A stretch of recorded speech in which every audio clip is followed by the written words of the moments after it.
Hello बच्चों। तो आ चुके हैं आज अपने नए सेशन में। तो कल जो हमने पढ़ा था वो रासायनिक अपक्रियाएं और समीकरण के बारे में, उसका इंट्रोडक्शन। तो आज हम उसके बारे में पढ़ेंगे, पूरा लेसन के बारे में। लेसन में जितना हो पाएगा आज क्लियर करा देंगे और दूसरा फिर नेक्स्ट क्लास में होगा। तो आज सबसे पहले स्टार्ट करेंगे यहाँ से। पहले तो आप लोग थम्स अप करिए कि आप लोग क्लास में आ गए हैं। अगर आ गए हों तो कमेंट करें, दिल मारें फेंक के और थम्स अप करें, ठीक है। तो यहाँ पे लिखा है रासायनिक समीकरण, केमिकल इक्वेशन, ठीक है। तो जो रासायनिक समीकरण होती है वो क्या होती है, ये तो आप लोगों को पता ही होगा कि रासायनिक समीकरण जो होती है, अरे क्या हो गया,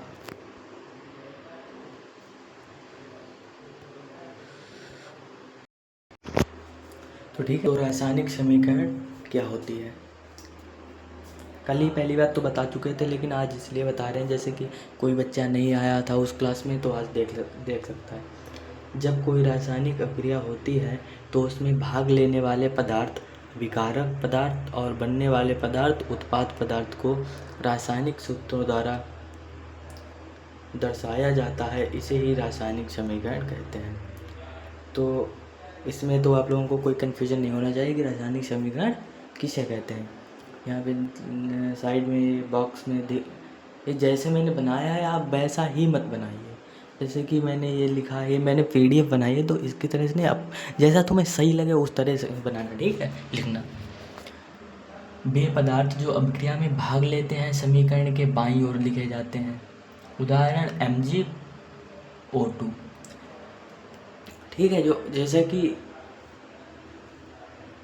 बाईं ओर देखो ऐसे है, तो ये हो जाएगा राइट, ये हो जाएगा लेफ्ट, ये हो जाएगा बायां और ये हो जाएगा दायां, ठीक है,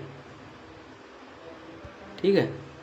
तो जो इस साइड में होंगे उनको कहेंगे अभिकारक पदार्थ, जैसे MgO2, और इधर होंगे उनको कहेंगे उत्पाद।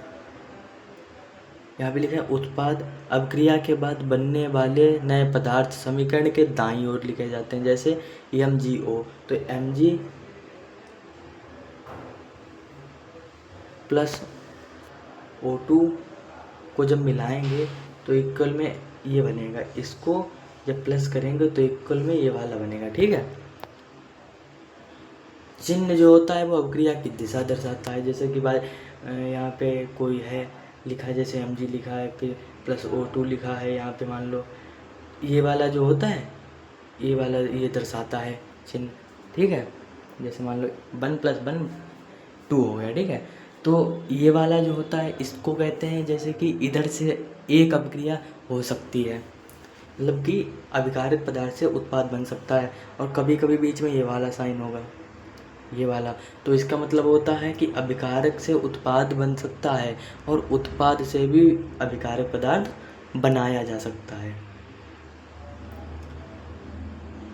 उदाहरण यहाँ पे दे रखे हैं मैग्नीशियम का दहन 2Mg + O2 2MgO। यहाँ में Mg और O2 अभिकारक हैं और MgO उत्पाद हैं। तो देखो Mg + O2 क्या हो गए, अभिकारक पदार्थ, क्योंकि ये अभिक्रिया के बाईं ओर हैं। और जो MgO हो गया वो हो गया उत्पाद, क्योंकि अभिक्रिया के दाईं ओर है। और यहाँ पे देखो Mg + O2 की अभिक्रिया कराई गई तो बना है MgO 2MgO, लेकिन यहाँ पे अभिक्रिया संतुलित नहीं थी, इसीलिए यहाँ पे 2 लगाया गया है, ठीक है। संतुलन जो होगा अभिक्रिया का वो भी बताएंगे आगे।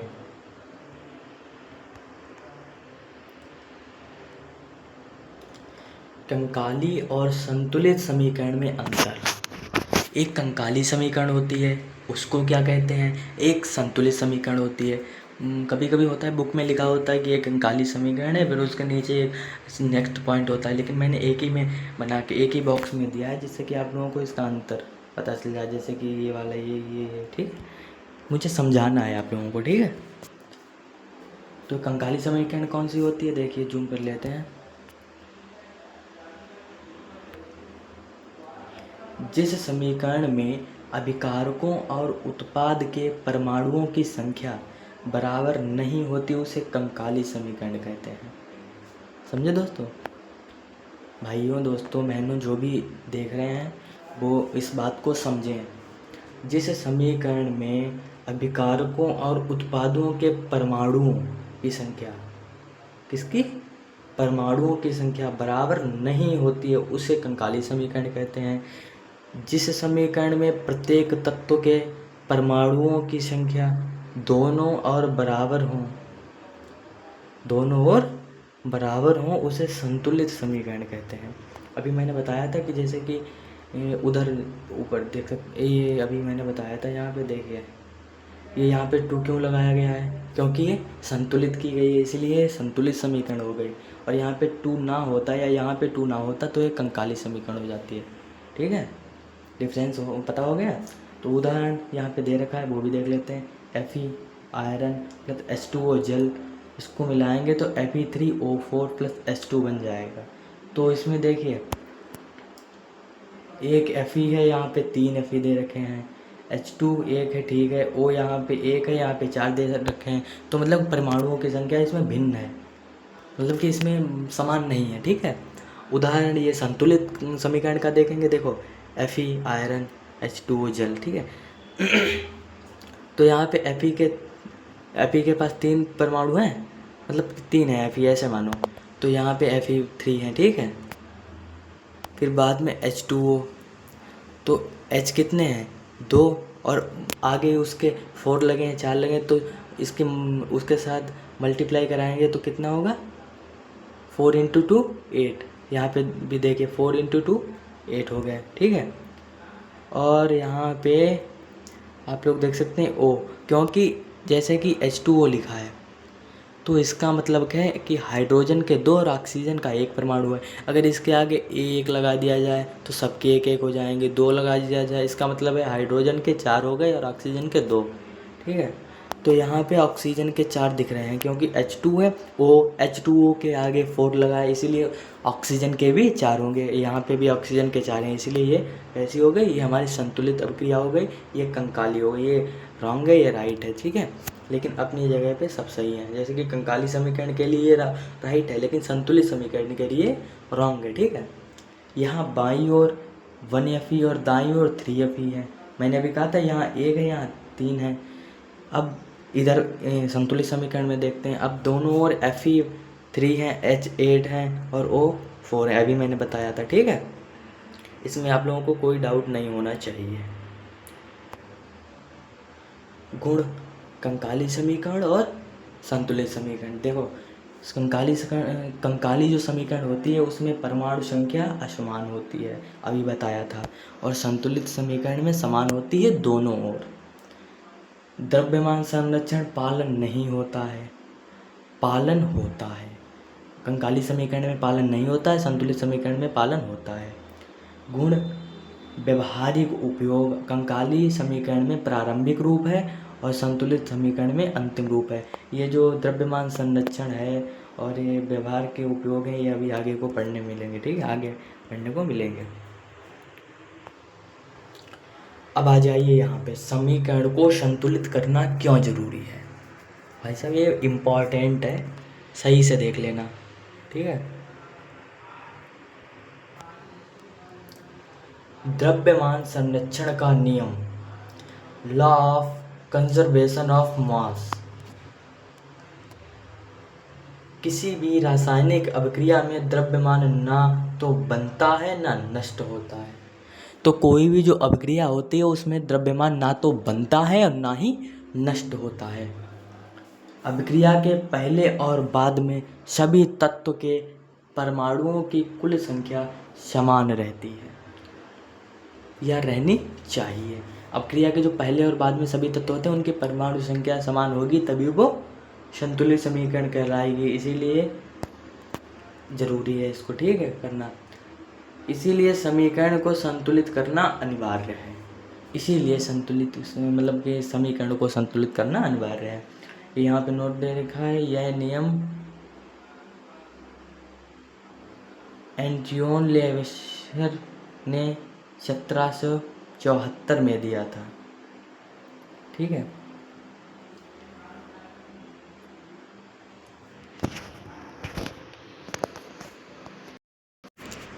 ठीक है, तो यहाँ तक आप लोगों को समझ में आ गया होगा। ठीक है, यहाँ पे हिंट दे रखी हैं कुछ,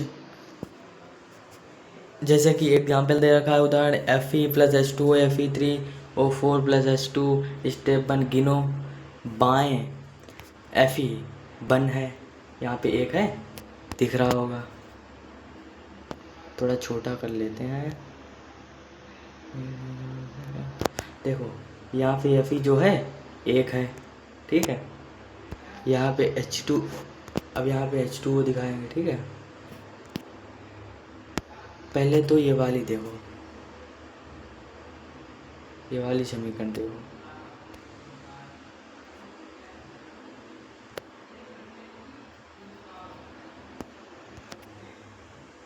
ये वाली, इसमें क्या है देखो, स्टेप 1 गिनो। बाएं Fe 1 है, यहाँ पे H 2 है, O 1 है, दाएं Fe 3 है, H 2 है और O 4 है। ये तुम्हें मैंने पहले ही बता दिया था।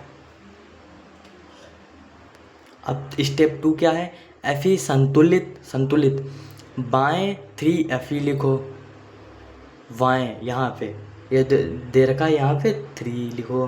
ठीक है, 3 है, ठीक है, 3 लिखो, अपनी कॉपी उठाओ, कॉपी में लिखो, लेटो मत, उठ के बैठो, उठे भाई साहब, उठ के बैठ जाओ। अरे क्यों लेटे हो, पाप पड़ेगा, पाप। जब टीचर पढ़ा रहा है, बच्चा बैठा है, पाप पड़ता है, सोच लो, उठो। दिल पे मत लेना, कोई बात नहीं, जैसे तुम्हें सही लगे वैसे पढ़ो, बस समझ में आना चाहिए। ठीक है, Fe संतुलित जो मतलब करना है, तो 3 Fe लिखो, यहाँ पे 3 लिख दिया। ठीक है, 3 Fe + H2O Fe, ऐसे ही लिखा है। ठीक है, अब यहाँ पे क्या लिखा है, स्टेप 3 O को संतुलित करना है, तो O4 है, तो बाएं ओर 4 H2O लिखो, यहाँ पे 4 बढ़ा दिए। ठीक है, वैसे ही रहने दो। और स्टेप 4 में H संतुलित करना है, जो H8 लिख लो। तो जैसे मैंने बताया था वैसे ही समीकरण को बिल्कुल संतुलित करना है, जैसे बताया था वैसे ही इस समीकरण को संतुलित करना है। इसीलिए इसको और इन नियमों को अच्छी तरीके से याद कर लो, वरना पछताना मत, वरना पछताना मत। ठीक है, चलो आगे चलते हैं। अब नेक्स्ट है संयोजन अपक्रिया। देखो 2 बता चुके हैं, कंकाली समीकरण, संतुलित समीकरण, लेकिन अब आ गई है अपक्रिया की बारी। ठीक है, तो कॉम्बिनेशन रिएक्शन, मतलब कि कॉम्बिनेशन क्या होता है, जैसे नहीं आज मैं कॉम्बिनेशन क्लोथ्स पहनूंगा, है नहीं, बहुत कहते हैं एक्टर कॉम्बिनेशन के पहनते हैं। ठीक है, वैसे ही कॉम्बिनेशन मतलब होता है जोड़ना या संयोजन। ठीक है, जब 2 या 2 से अधिक पदार्थ मिलकर एक नया पदार्थ बनाते हैं तो उसे संयोजन अपक्रिया कहती है। तो उसे क्या कहते हैं, संयोजन अपक्रिया कहते हैं। जैसे चूने का बुझना, CaO क्या होता है, बुझा हुआ चूना, CaO क्या होता है, बुझा हुआ चूना, plus H2O, CaO plus H2O और CaOH का होल ट्वाइस। ये बात ध्यान रखना, बहुत बच्चे कहते हैं ये जैसे कि OH है, CaOH है, जैसे ये लगा है, फिर नीचे ये लगा, इसको पढ़ते हैं बच्चे CaOH इन मतलब कि 2, ऐसे नहीं पढ़ना है। इसका जो सही तरीका होता है वो होता है CaOH का होल ट्वाइस, या ऐसे बोलते हो CaOH होल ट्वाइस। ठीक है, या OH का बोलोगे तो इससे हो जाएगा OH का है। ठीक है, प्लस ऊष्मा, तो चूने का बुझना क्या है, CaOH बिना बुझा हुआ चूना, बिना बुझे हुए चूने को जब जल के साथ क्रिया कराते हैं वो CaOH का होल ट्वाइस, मतलब कैल्शियम हाइड्रोक्साइड,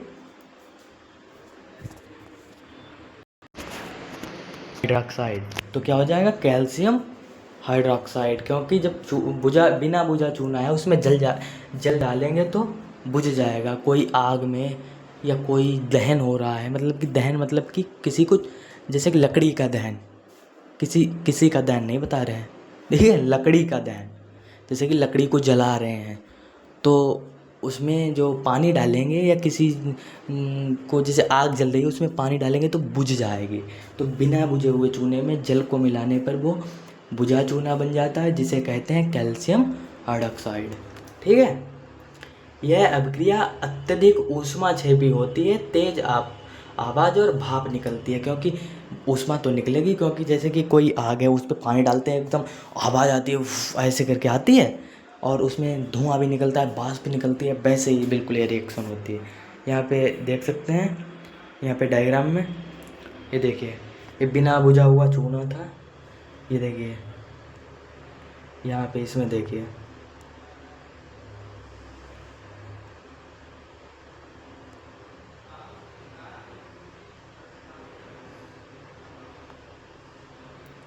ये देखिए बिना बुझा हुआ यहाँ पे चूना था पूरा। ठीक है। इसमें ये देखो ठीक है, और इसने ये देखो इससे पानी इसमें डाल दिया, और जब इसमें पानी डाला तो ये बुझ गया, और इसमें ये देखिए ये भाप निकली और आग थी। ठीक है। और बहुत तेज की आवाज़ें आई। ठीक है। तो इसको सही से करना, अगर घर पे करोगे तो करोगे, अब वो तो रोज़ ही करते होगे तुम तो बस हैं। ठीक है। सेकेंड पॉइंट है मैग्नीशियम का दहन। मैग्नीशियम का दहन, तो मैग्नीशियम जो होता है उसको कहते हैं Mg। तो Mg+O2 2MgO। तो क्योंकि अब अच्छा बताओ, एक बात कमेंट करके बताना, ये संतुलित है या कंकाली है? ये रिएक्शन, ये समीकरण, ये संतुलित समीकरण है या कंकाली समीकरण? जल्दी बताओ बताओ। हाँ बताओ बताओ बताओ बताओ जल्दी। हाँ हाँ ठीक है, सही है, बताओ बताओ, तुम भी बताओ। ठीक है। ठीक है। तो ये हो जाएगी संतुलित समीकरण। क्यों? क्योंकि इधर जो 2Mg 2O, यहाँ पे MgO है, तो मैंने बताया था अगर कोई उत्पाद या अभिकारक पदार्थ के आगे 2 लगाए तो वो 2 उसके पूरे के लिए होता है, मतलब कि H है तो ऐसे लगाया तो 2H है, वो H2O लगा दो तो मतलब कि H के लिए भी है और O के लिए भी है। ठीक है। तो इसका मतलब ये कैसी है, ये रिएक्शन संतुलित है। ठीक है। Magnesium river dazzling white light के साथ चलता है। ठीक है। इसको भी नोट कर लेना। हाइड्रोजन का दहन अब कराएंगे, तो H2+O2 2H2O। अब ये भी बताओ संतुलित समीकरण है या कंकाली समीकरण है? तुम मेरे बताने से पहले ही आंसर दे दो। अगर संतुलित हो तो थम्स अप करो, और अगर कंकाली हो तो कोई बात नहीं। हाँ तो ये कौन सी है? ये है एक संतुलित समीकरण, क्योंकि 2H2O2 2H2O। अब बोलोगे सर यहाँ पे 2H2O है तो 2H2 तो मिल गया यहाँ पे। सर यहाँ पे 2H2 तो मिल गया, O2 है यहाँ तो O2 है ही नहीं। अब एक गधों, बताया था ना, पूरे अभिकारक या उत्पाद पदार्थ के आगे जो संख्या लिखी होती है वो उस पूरे के लिए पालन होती है। सही से पढ़ लो। याद रखो संयोजन अभिक्रिया का जनरल फॉर्म है A+B AB। ठीक है।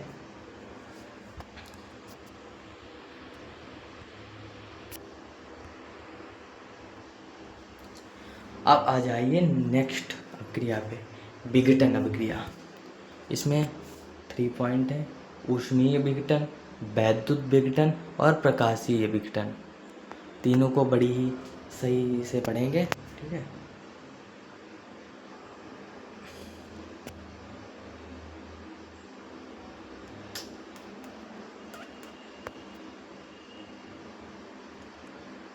पढ़ो। ठीक है। जब एक नए पदार्थ टूटकर 2 या 2 से अधिक सरल पदार्थ बनता है या बनाता है तो उसे विघटन अभिक्रिया कहते हैं। जब ये एक नया पदार्थ टूटकर 2 अधिक सरल पदार्थ, कोई जैसे कि विघटन मतलब कि टूटना, कोई चीज़ है जैसे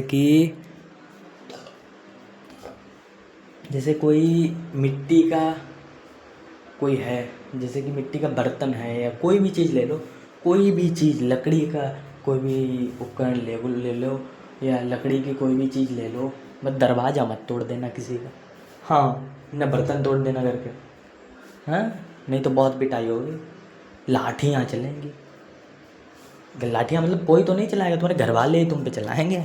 हाँ ठीक है। तो मतलब कि कोई भी चीज़, जैसे कि पेन है, पेंसिल है लकड़ी की, तो वो टूट जाता है, टूट के उसके 2 टुकड़े हो जाते हैं, तो उसे क्या कहते हैं? विघटन। वैसे ही ऊष्मीय विघटन क्या होता है? ऊष्मा देने पर होता है। ऊष्मीय विघटन ऊष्मा देने पर होता है। CaCO3 को जब तुम गर्म करोगे, ऊष्मा दोगे, तो वो टूट जाएगा CaO और CO2 में। चूना पत्थर गर्म करने पर चूना और CO2 देता है। क्या देता है? देखो, जो चूना पत्थर होता है, ठीक है, उसको जब तुम ऊष्मा दोगे तो वो चूना तो अलग हो जाएगा और इसमें CO2 गैस होगी वो अलग हो जाएगी, कार्बन डाइऑक्साइड। ठीक है। अब नेक्स्ट पॉइंट है वैद्युत अपघटन। बिजली प्रवाहित करने पर होता है। क्या होता है? बिजली प्रवाहित करने पर होता है। 2H2O को जब हम बिजली प्रवाहित करेंगे इसमें, तो 2H2 और O2 अलग हो जाएगा। जल का वैद्युत अपघटन है, ठीक है। तो यहाँ नीचे लिखा भी है, जल का विद्युत अपघटन कैथोड पर H2, एनोड पर O2। तो जो जल है उसमें 2 सेल लो और सेल को डालो, जैसे कि या तार मत डाल देना किसी का, बिजली का ये जो होता है वायर, इलेक्ट्रिक वायर, उसको मत डाल देना, ठीक है। तो जैसे कि डायग्राम में भी, अभी तो मेरे पास नहीं है, तुम्हारे पास बुक होगी तो उसमें बना ज़रूर होगा। उसमें देखना कि जल में दो, जो मतलब कि H2O जल होता है, उसमें 2 इलेक्ट्रोड और कैथोड की जो 2 होती हैं सेल या रॉड टाइप की, वो डाली जाती है, ठीक है। तो एक जो H2 होता है हाइड्रोजन पर, उस पर तो कैथोड आ जाता है, और जो ऑक्सीजन होता है उस पर एनोड आ जाता है, ठीक है। इसको सही से पढ़ लेना। प्रकाशीय विघटन। प्रकाशीय विघटन इसे कहते हैं फोटो इलेक्ट्रिक, ठीक है। प्रकाश सूर्य की रोशनी से होता है।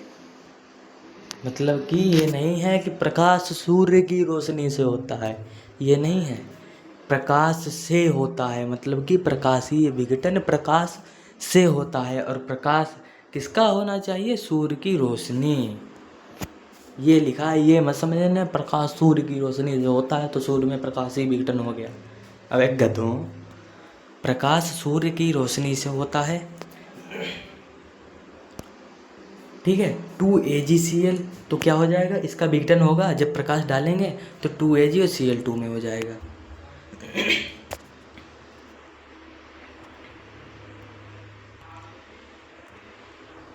देखो यहाँ पे लिखा है AgCl सफ़ेद से ग्रे हो जाता है, जो है नहीं, ये वाला, ये सफ़ेद होता है फिर ये ग्रे हो जाता है, इसलिए ब्लैक एंड वाइट फोटोग्राफ में यूज होता है। प्रकाशीय विघटन होता है, ब्लैक एंड वाइट फोटोग्राफ होता है। किस किस के घर में है और किसने किसने देखा है, कमेंट करो जल्दी, तब तक आगे चलते हैं, ठीक है। आगे यहाँ पे लिखा है विस्थापन अभिक्रिया, डिस्प्लेसमेंट रिएक्शन। विस्थापन क्या होता है सर? तो जो अभी ऊपर पढ़ा था, संयोजन, जुड़ना, विघटन मतलब कि टूटना, विस्थापन मतलब कि किसी चीज़ को विस्थापित कर देना एक जगह से दूसरी जगह, ठीक है। जब कोई अधिक क्रियाशील धातु किसी कम क्रियाशील धातु को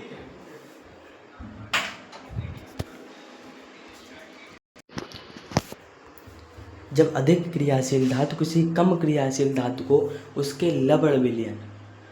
लवण विलयन से बाहर निकाल देती है, तो क्या होता है? उसे विस्थापन अभिक्रिया कहते हैं। जैसे कि इसकी जनरल फॉर्म है A + BC, तो क्या होगा? जो ए होगा, देखो पहले एक बात तो ए एक पर्सन है जो रोज़ जिम जाता है, तगड़ा है, और बी सी बेचारे दो पतले पतले हैं। तो उसने क्या किया, सी जो ज़्यादा ही दुबला पतला था उसको अपने साथ ले लिया, आजा, और बी को अलग हटा दिया, तू जा, ठीक है, इसको मैं जिम कराऊंगा, इसको बॉडी बिल्डर बनाऊंगा, इसको बढ़िया सा बनाऊंगा इसको। तो क्या हुआ, ए ने बी सी के पास से सी को अपने पास ले लिया और बी सी को छोड़ दिया, मतलब कि बी सी के पास से बी सी को अलग अलग विस्थापित कर दिया, सी को अपनी तरफ ले लिया। तो इसे क्या कहेंगे, विस्थापन अपक्रिया। क्रियाशीलता श्रेणी ये होती है जेड से छोटा एफ ई से छोटा सी यू से छोटा ए जी। उस ऊपर वाली धातु नीचे वाली धातु को विस्थापित कर देती है, ठीक है। ये तुम्हारे में दिया होगा, उसको पढ़ लेना। इसके प्रमुख उदाहरण क्या हैं, लोहे की कील, जैसे कि FeCuSO4, तो FeSO4 CO हो जाएगा। आयरन क्यूपर, तो क्या होता है, Fe जो आयरन होता है वो कॉपर सल्फेट में से, क्योंकि जो सल्फेट है वो अलग, कॉपर अलग है, तो इनमें से दो, ठीक है, तो आयरन सल्फेट बन जाता है और कॉपर अलग निकल जाता है। जो ये आयरन है उसको, वो जो आयरन है उसको मतलब सल्फेट को अपनी तरफ लेके कॉपर को अलग कर देता है, इसलिए ये बन जाता है नीला विलयन हरा हो जाता है और कील पर भूरा लेयर जम जाता है, जिसे कहते हैं जंग लगना। ये भी कह सकते हो जंग लगना, क्योंकि भूरा ही होता है। नहीं, अगर इसके रिएक्शन के हिसाब से देखो तो ठीक है। जिंक और सल्फ्यूरिक एसिड, तो जिंक और H2SO4 को जब मिलाते हैं तो ZnSO4 बन जाता है और H2 को अलग गैस निकाल देता है, हाइड्रोजन गैस के बुलबुले निकलते हैं, चलो आगे चलते हैं। द्विविस्थापन अपक्रिया, जब दो यौगिकों के आयरन आपस में बदल जाते हैं और दो नए यौगिक बनते हैं। क्या होता है, जब दो यौगिकों के आयन आपस में बदल जाते हैं और दो नए यौगिक बनते हैं तो उनको क्या कहते हैं, द्विविस्थापन अपक्रिया कहते हैं। कैसे होते हैं, वहाँ पे था एक होता है, डबल होते हैं, तो एक डबल में से एक को अपनी तरफ लेके दूसरे को हटा देता है। इसमें क्या होगा, पहले के भी पास दो होंगे, दूसरे मतलब अभिकारक पदार्थ के पास भी दो होंगे, और वो दोनों अलग अलग, एक इसके में एक दूसरे वाले में से, दूसरा पहले वाले में से लेके और बना देगा। अवक्षेपण अपक्रिया, जब अपक्रिया के फलस्वरूप अघुलनशील ठोस पदार्थ अवक्षेप बनाता है, उदाहरण Na2SO पर BaCl2, तो क्या हो जाएगा, BaSO पर 2NaCl, तो ये Na2 है उसने Cl को अपनी तरफ ले लिया और BaSO4 को, ठीक है, सफ़ेद रंग का BaSO4 अपक्षेप बनता है। बोर तो नहीं हो रहे, क्यों बच्चों, बोर तो नहीं हो रहे, बोर मत होना, थोड़ी बची है, एक दो ऐसे ही और बचे होंगे बस। उदासीनीकरण अपक्रिया, चलो जल्दी जल्दी बता देते हैं, ठीक है। तो ये हो जाए द्विविस्थापन अपक्रिया, इसमें दो होते हैं, एक अवक्षेपण और एक उदासीनीकरण। अम्ल प्लस क्षार को जब मिलाते हैं तो लवण प्लस जल बनता है, उदाहरण NaOH अम्ल है, HCl क्षार है, तो NaCl नमक, उसको NaCl सोडियम क्लोराइड शायद, ठीक है, और प्लस H2O। तो इसका कहने का मतलब ये है कि NaOH प्लस HCl से NaCl प्लस H2O बनता है। यह भी डबल डिस्प्लेसमेंट का उदाहरण है, डबल डिस्प्लेसमेंट।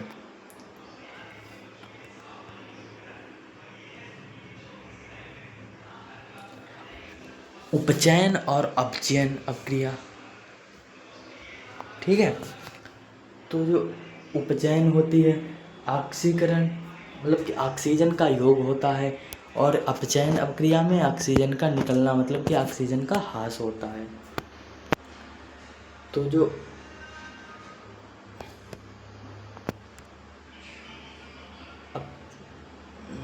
अभी बता रहे हैं, 2 मिनट रुको। अपचयन अपक्रिया और उपचयन और अपक्रिया और अपचयन अपक्रिया, देखो इसमें ऑक्सीजन का योग होता है। क्या होता है इसमें? इसमें ऑक्सीजन का योग होता है, इसमें ऑक्सीजन का ह्रास होता है, ऑक्सीजन निकलती है, हाइड्रोजन निकलता है, हाइड्रोजन का योग होता है। इसमें देखो, इसमें देखो ऑक्सीजन का योग, ऑक्सीजन का ह्रास निकलती है, हाइड्रोजन का निकलना, हाइड्रोजन का योग, इलेक्ट्रॉन त्यागती है, इलेक्ट्रॉन ग्रहण करती है। बस इतना समझना है। उदाहरण 2Cu + O2 CuO। ठीक है, तो इसमें क्या हुआ? ऑक्सीजन का योग हुआ, इलेक्ट्रॉन निकल गया और हाइड्रोजन भी निकल गया। और इस वाली में CuOH2, तो Cu + H2O, इसमें ऑक्सीजन तो निकली लेकिन हाइड्रोजन और इलेक्ट्रॉन ग्रहण हो गए। ठीक है,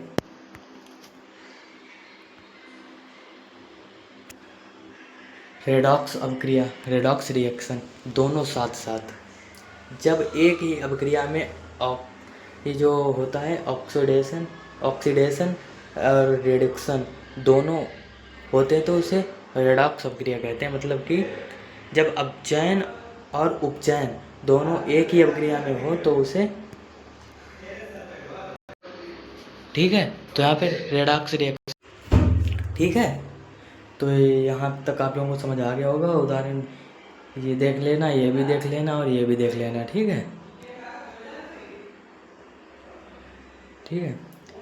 रोज़मर्रा की ज़िंदगी में ऑक्सीडेशन के प्रभाव।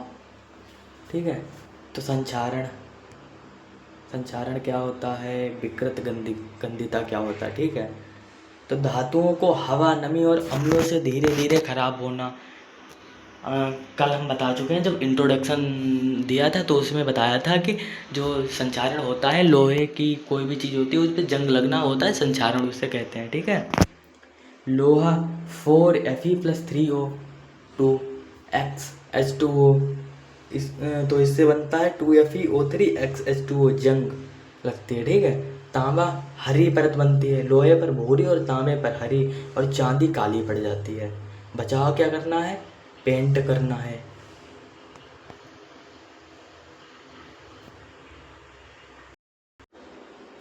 क्या करना है? बचाव क्या करना है? पेंट करना है। गैल्वेनिज़िंग मतलब कि होता है गैल्वेनीकरण।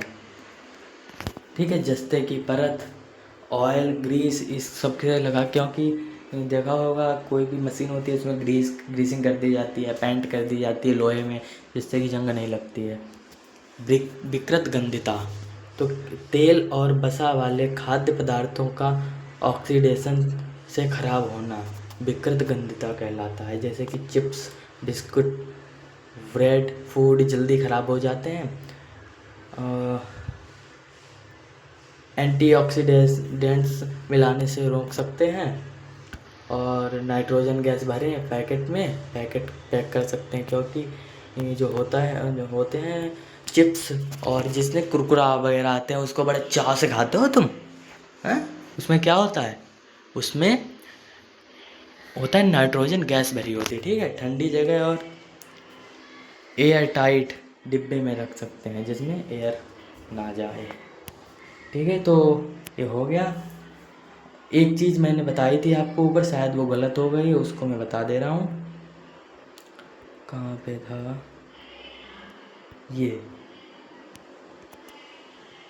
ये वाला? यहाँ पे ये आयरन सल्फेट नहीं होता, यहाँ पे फेरिक या फेरिस सल्फेट होता है। ये मुझे अभी पूरा कंफर्म नहीं है, क्योंकि ठीक है, तो अभी थोड़ा मुझे कभी कभी होता है माइंड से कोई चीज़ हो जाती है वैसे। तो यहाँ पे ये फेरिक या फेरिस सल्फेट होता है शायद, और जो भी होता है वो कमेंट में बताना है। ठीक है, तो आज की क्लास आप लोगों को कैसे लगी? और ये अभी जो है ऐसा आ जाता है और इस समय ऐसा देखो हो गया, फिर से ऐसा हो गया, तो ये रिकॉर्डेड वीडियो है इसीलिए हो रहा है थोड़ा दिक्कत, कल से नहीं होगा, देखेंगे। ठीक है, तो वीडियो अगर अच्छी लगी हो तो वीडियो को शेयर करें, अपनी इंस्टाग्राम पे, व्हाट्सएप पे सभी जगह स्टोरी लगाएं 10th टॉपर बैच की। और ये हमारा जो चैनल है आप लोगों की बदौलत और आप लोगों के ही सम्मान से ये सब होगा और हम आगे तक जाएंगे और आप एक दिन टॉपर बनेंगे। अगर बनेंगे तो थम्स अप करें। जय हिंद।